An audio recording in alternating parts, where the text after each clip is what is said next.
Bonjour, bien-aimés du Tout-Puissant, le Seigneur Jésus-Christ. Je suis Eunice Fadiga, animatrice de l'émission Causerie spirituelle.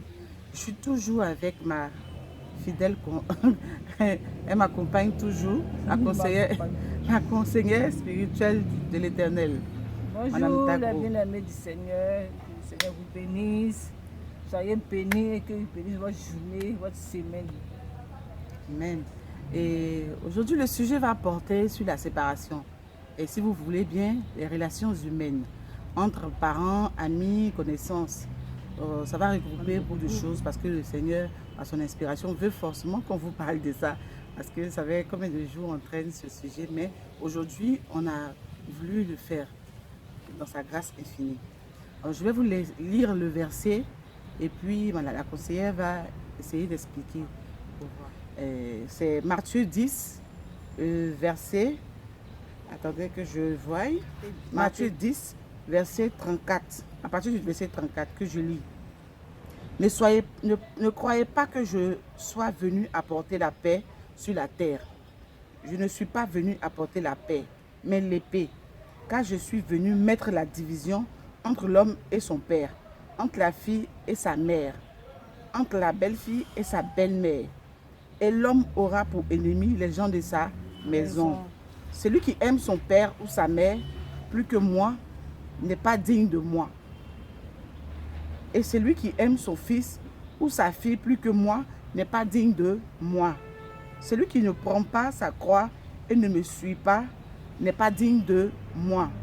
Celui qui conservera sa vie la perdra. Et celui qui perdra sa vie à cause de moi la retrouvera. Amen. Amen. Le verset est profond, c'est vraiment profond. Au début, on ne pensait pas, on ne voyait pas l'ampleur de la chose, mais c'est profond vraiment. Et parce que il y a souvent des gens qui se plaignent, on ne vient pas dans les cérémonies, on ne vient pas dans les baptêmes, dans les funérailles. Mais Dieu est venu pour séparer. Parce que s'il veut travailler avec son serviteur, s'il veut travailler avec toi, il y a des endroits où tu ne dois plus fréquenter. Il y a des choses même que tu dois éviter pour ne pas que tu sois influencé ou distrait. Voilà. Mais c'est pas méchant, c'est pas méchant. Le Seigneur fait ce qu'il veut, c'est pas méchant. On demeure toujours des trucs. Mais la conseillère va vraiment vous expliquer l'inspiration que le Seigneur lui a donnée. Par rapport aux relations humaines, c'est vrai, il faut vivre ensemble.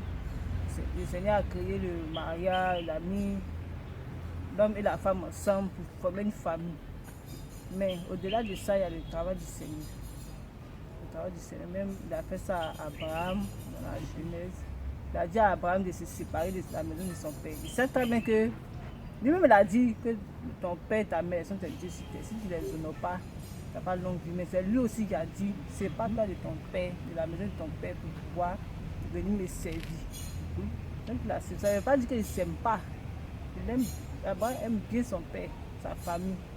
Mais pour le travail du Seigneur, il a préféré partir. Et il a pris Lot et sa femme pour partir. Mais encore plus loin, le Seigneur a permis que Lot, Abraham encore se sépare de Lot. Encore, vous voyez ça. Le travail du... Parce que lorsque tu dois faire le travail du Seigneur, oui, il y a des personnes, des choses. Ça peut ne pas être forcément la personne, mais oui.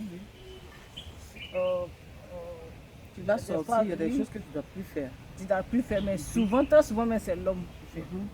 Vas-y, ton ami d'enfance, même tes parents, ou bien ton frère, même tes propres ta propre mère et ton propre père peut t'empêcher de réaliser le travail du Seigneur. Là. Le Seigneur va vous séparer. Oui, les frères et sœurs aussi, oui, tout ça. Il va vous séparer. Même Jésus m'a été séparé même de ses frères et sœurs un moment.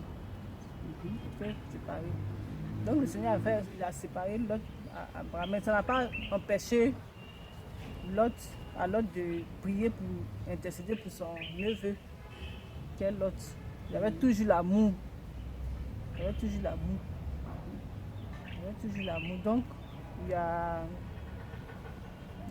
des cas comme ça qu'il ne faut pas se fâcher pour dire non, toi tu ne viens pas à mon funérail, toi tu ne viens pas au mariage. Mais souvent, c'est pas funérailles, c'est mariage, même le Seigneur ne permet pas. Les cérémonies. Même il a fait ça Jésus a fait ça à celui sais pas si c'est dans Matthieu, bien, je ne sais pas, dans les évangiles. Celui qui voulait suivre Jésus. Il voulait suivre Jésus. Jésus dit, il n'est pas italien, il n'est pas humain. Si tu veux me suivre, suis-moi. Il dit, Seigneur, laisse-moi enterrer mon père. Oui. Il dit, laisse les morts enterrer les morts. Il n'a pas permis aux jeunes, au monsieur d'enterrer son père. Il dit, laisse les morts enterrer les morts. Et puis, suis-moi. Et puis, il y a un autre encore qui a dit, laisse-moi dire au revoir à mes parents. Laisse-moi dire, il a dit non. Que celui qui aime ses parents que moi, il n'est pas digne de moi. Voilà. Il n'est pas digne de moi. Il ne faut pas juger. C'est pas la peine de faire, oui. Voilà. Il ne faut pas juger, il ne faut pas prendre en mal, il ne faut pas dire, si tu veux regarder ça et puis tu dis non, que tu m'as fait ça, je vais te faire ça aussi là. Tu ne vas pas avancer. Il faut être vraiment spirituel pour pouvoir marcher avec Dieu. Il y a de ça, ils ne comprennent Voilà, pas. les gens ne comprennent pas. Ils gardent ça dans leur cœur. Tu appelles la personne pour demander pourquoi tu n'es pas venu, bien quoi. Il y a d'autres aussi qui gardent, ça te fait la rancune pour rien. Tu n'avances pas, toi-même tu sais que ta vie est bizarre, ça n'avance pas. Parce que tu as gardé la rancune dans ton cœur contre ton frère. Même en tant que séparé, même tu peux aider la personne même de loin. Voilà. En tant que séparé, ça peut être des amis. Moi, il y a des amis d'enfance que je dis là, il ne côtoie plus. Oui. Parce qu'on n'a pas la même, c'est pas pour dire que c'est ici mieux. On n'a pas la même la vision spirituelle. On n'a pas les mêmes endroits qu'on visite. On visite, on n'a plus le même sens d'intérêt. Oui, c'est ça. Donc, je n'ai plus forcément assez d'amis. Comme les gens se plaignent, que on ne te voit plus depuis que tu es marié. Non, je ne vois pas que depuis que je suis marié, c'est le travail du Seigneur. Il y a des gens qui sont mariés, mais ils voient souvent leurs amis. Elles sortent. Oui. Ils sortent, mais moi, ce n'est pas le cas. Donc, c'est le témoignage que je voulais dire. Moi-même, à mes amis, même à mon propre mariage, il y a des amis, il y a des gens que j'ai invités, le Seigneur n'a pas permis. Lui-même, il m'a dit qu'il va trier les invités. Donc, il ne faut pas faire de ça un problème. Non, tu n'es pas venu à mon mariage, tu n'es pas venu au funérailles, il ne vient pas chez toi. Ça, c'est pas anniversaire, mais des fêtes, ça, c'est un raisonnement de la chair. Il faut être vraiment spirituel. Comme je dis, moi-même, on n'en a plus d'amis, on n'a plus d'amis, moi. Ce sont des frères et des sœurs qui sont des amis. Parce que tu n'as pas la même vision, tu n'as plus la même vision. Tu sors même, tu t'ennuies. Tu es là, les autres sont là de boire parce que tu ne bois pas. Et même te filmes, tu ne bois plus. Voilà, tu ne bois plus, tu as arrêté des choses même qui ne sont pas. Donc, ça va, le Seigneur, il fait ça et puis ça casse entre vous. On n'arrive pas à se comprendre, c'est bizarre. Et puis la personne, il met la discorde, il met pour ne pas que tu apprends, tu vas vers, souvent ça risque à te contaminer, bon, pour que tu partes de l'autre côté. Voilà, donc le Seigneur permet tout. En fait, on fait cette exhortation parce que on donne ce conseil, parce qu'il y a des hommes de Dieu même, il y a des chrétiens même qui ne comprennent pas ça. Ça les fatigue. Quand le Seigneur fait ça, il ne supporte pas la séparation, au fait. Lorsque tu es appelé à servir Dieu, et puis tu es devenu chrétien, je peux dire ça comme ça, que les gens commencent à te fuir, tu ne fais plus ce que tu faisais avant. Ça les affecte, ils sont affligés, ils sont désolés, ils sont abattus, ils ne comprennent pas. Donc, c'est à cause de tout cela aussi qu'on parle. Ils ne comprennent pas. Depuis. Non, ce n'est pas de votre faute. C'est le Seigneur qui fait ça.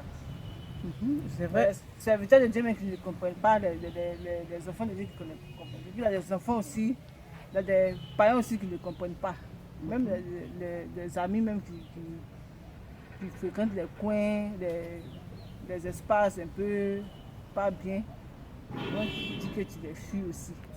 Donc, c'est le Seigneur qui fait ça. Il est venu à apporter l'épée. Il arrive qu'on n'a même pas. Souvent, il te fait même, tu n'as plus, même pas d'argent. On t'invite, tu dis oui. Mais au moment venu, tu n'as plus d'argent, tu n'as pas de transport. Ou bien soit il te rend malade, le Seigneur te rend malade. Ou bien soit il rend ton enfant malade. Ou bien quelqu'un, il te met un problème devant toi. Une situation devant toi qui t'empêche de sortir carrément. Carrément. Il faut être beaucoup attentif. Hein. On donne des conseils parce que ce sont des choses qui existent, mais on n'explique pas ça. Voilà.